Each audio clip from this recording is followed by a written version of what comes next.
The sensory deprivation chamber has been the most important tool that I've ever used for developing my mind, for thinking, for evolving.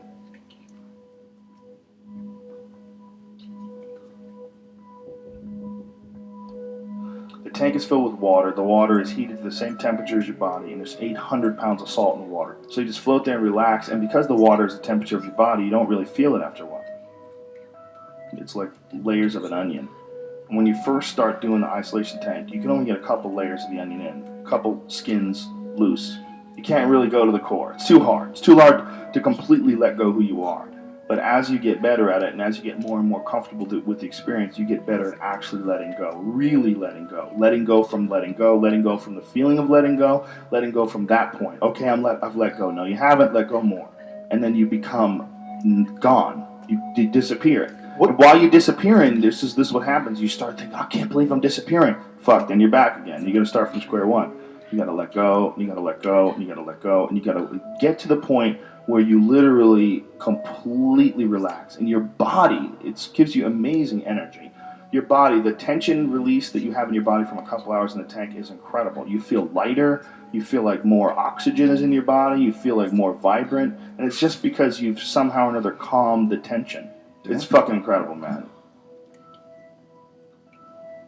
The first 20 minutes or so, for me at least, it's like sort of a seminar in my life.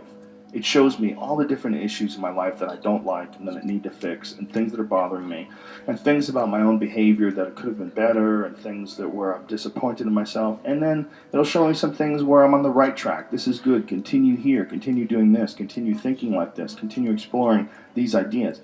But then once it gets me done, it's like let's clear out all this bullshit in your life. Then let's think about the big picture. And then it goes from that to like this sort of relaxing, position, where my whole body is just settled into the experience.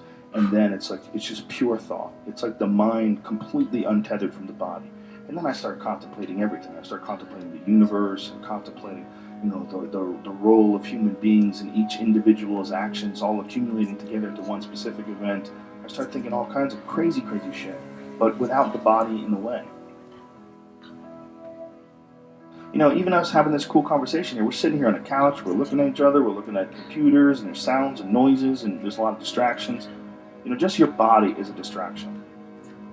And you've got some crazy fucking environment that doesn't exist anywhere else in the world, and it's fairly inexpensive to achieve. If the tank was something where it was a machine, and you would have to strap yourself in, and they would take you through a course where you would learn how to get to the center of consciousness, where your body and your mind didn't exist, it would be like a ride on Disneyland, and the line would be 7 hours long. But because it's this weird sort of an organic method of doing it, it seems strange, like you're going to get in this big coffin filled with water, and you close the lid, and people start coming up with reasons why they don't want to do it. It's so important. Everybody should do the tank. You will learn more about yourself than any other way. And if you have an aversion to drugs, which totally makes sense, if you think that the drugs are dangerous, you get addicted to things, that's true. You can. If you don't trust yourself, you don't like the idea, you can have very introspective psychedelic experiences naturally in the tank. Everybody should be doing it. It's a fucking amazing way to think.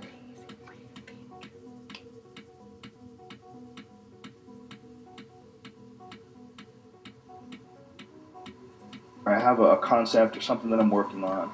But two things I'll do. One, I'll sit down, I'll flesh it out, I'll write what I think about things just kind of off the top of my head. And then once I've done that, once I've really kind of explored it, then I get in the tank and I rethink the whole thing. And then when I rethink the whole thing, sometimes in the tank I consider other places, where other points of view, I consider other ways of looking at it where I may not have been as sensitive to another person's opinion coming from another position, and I look at the whole thing almost like outside of myself. There's so much thinking that goes on in that tank. There's so much evolution that goes on in there that it seems like it's almost impossible to do outside of there, because there's no distractions in there, nothing at all. It's just the thought. It's an amazing environment. It really should be taught in schools. All universities should have them. They should have them, and they should make them available to all of their students. It's one of the greatest tools ever for exploring thinking, exploring the way you think, and sort of making an audit of all your own personal thoughts and ideas. And which ones are you hanging on to because of your ego? Which ones are you hanging on to because they're beneficial to you? Which ones are you hanging on to because you hate your dad? And he put these in your head, and so they're stuck in there. And it's so fascinating, man. And so few people do it.